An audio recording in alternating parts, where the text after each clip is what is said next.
Ever wonder why we say bless you after someone sneezes?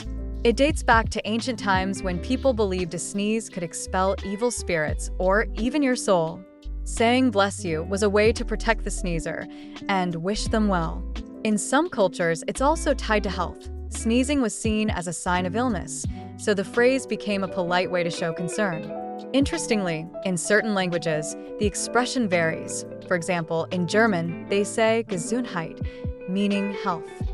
So next time someone sneezes, remember, it's not just a reflex, it's a little piece of history.